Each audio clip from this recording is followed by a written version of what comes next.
I do have the privilege of having the opportunity to work with about 50 businesses in Sri Lanka, all of varying sizes, some social in the definition as we may debate here, some are presenting out there.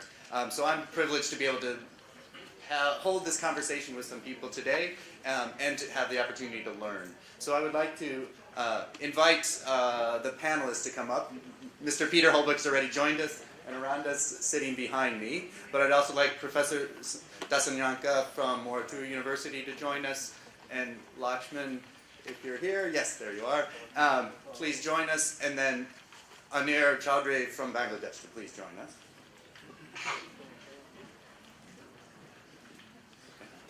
The topic for this conversation is ecosystems for social enterprises and socially responsible SMEs.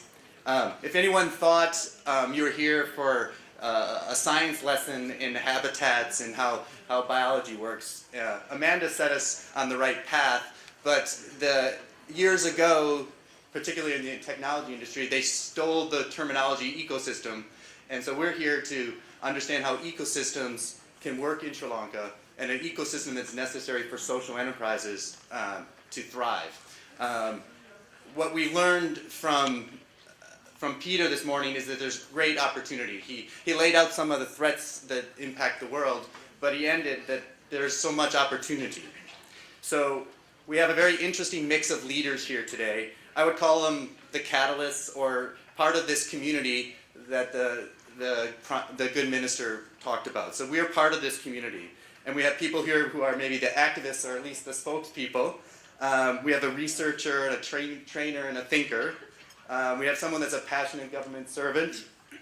Then we also have a true innovator and a person with a technology entrepreneurship. So there are many challenges and many questions that I suggest that we can begin, and we should hear from these specialists. So firstly, we'll follow the order.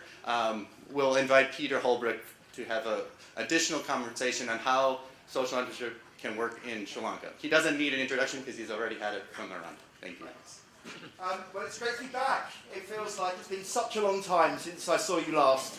Now, I've got another presentation. I'll be quick this time. I won't exceed my time limits, I promise. But what I wanted to share with you really was the work that we've done at Social Enterprise UK to try and encourage our government and indeed our governments over the last 20 years to really think about how they can support and, as Amanda said earlier, kind of catalyse the growth of the ecosystem and the support systems on which social enterprises can thrive and grow. So I think they're kind of coming very soon. They're up. Are we up? Excellent. So you know who I am, you know what Social Enterprise UK does. I was going to show you a video here, but I think I'm going to cut that. But it's about movement building. So the first thing I wanted to say was really that you don't have to wait for government. You don't need to seek permission from anyone to build your ecosystem. It's for you to determine, it's for you to prioritise what things are going to most effectively meet your collective needs as a sector. So Social Enterprise UK isn't actually that old. I'm a lot older than Social Enterprise UK. This year we're celebrating our 15th birthday. And so over those last 15 years, we've, I think, achieved a great deal.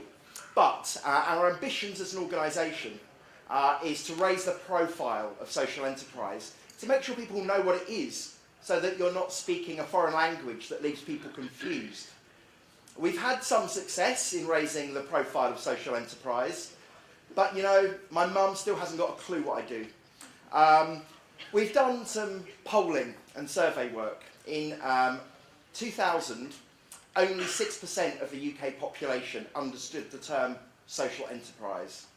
Today, 51% understand the term social enterprise. So we've got a little bit further to go, but I think we're quite proud of that success given a relatively limited time frame. Only 12 organisations originally set up Social Enterprise Coalition, as we were first called, and it was to raise the profile, to help develop the right forms of money and finance that could help speed the growth of those organisations, and it was to look at the policy environment, which is the bit that I'm going to focus on now. as well as obviously developing the evidence base to prove that we do a great deal of good. So, there you go, there's Her Majesty the Queen having a glass of, it looks like apple juice.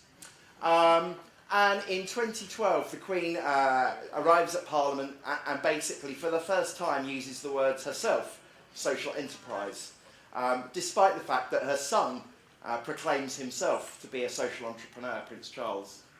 So we see the Queen and the monarchy, we see Prince William and Princess Kate visiting social enterprises, wrapping their baby in social enterprise clothing to demonstrate they're also committed to this broader agenda. Only recently, Gordon Brown, a former Prime Minister of the UK, who was a good friend of me when I used to run a social enterprise, in his new role as the United Nations Special Envoy for Global Education, said that education needs social enterprise. I created this slide before I heard your minister speak and talk about the need for social enterprises to enter the education system here. So I'm really, really pleased that there seems to be a lot of kind of common themes emerging and consensus about the opportunities for social enterprise to emerge. Indeed, David Cameron, very politically different from Gordon Brown, also talking about the social enterprise revolution, visiting the Social Enterprise World Forum that was held in Milan in 2015, and talking about the Conservative Party, the more right-wing aspect of British politics, actually claiming to be the party of social enterprise. My job in the UK is a lobbyist in many respects. I have to build relationships with our ministers and encourage them to see social enterprise as something that can help them achieve their agendas.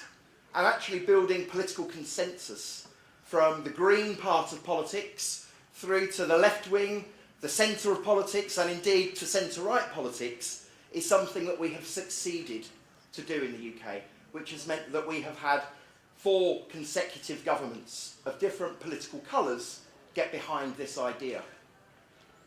And now Theresa May, talking about the shared society, inviting us back in to see how we can build inclusive growth, tackling the disadvantage and the division that seemed to be so visible during our recent Brexit referendum.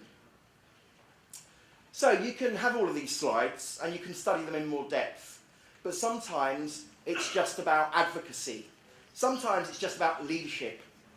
Sometimes having your ministers, your prime ministers, your politicians talk about social enterprise can be a major catalyst.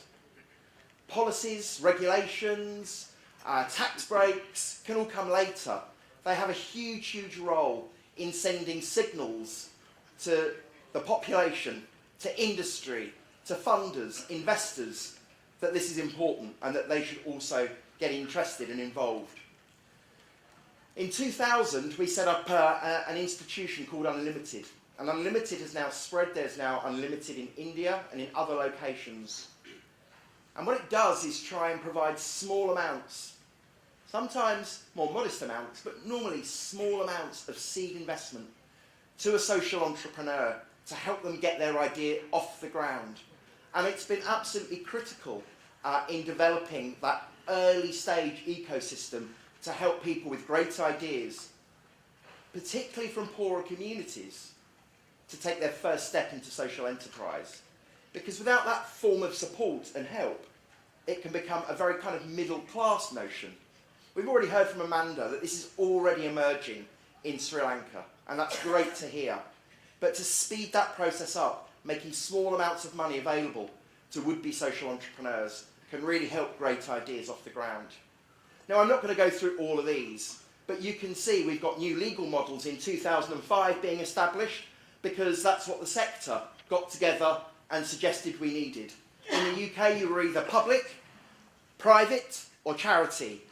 And actually, the UK wanted a hybridised legal form to help it operate with all of the commercial freedoms that a private sector company has, but with oversight and light-level regulation to ensure these organisations were achieving on their missions.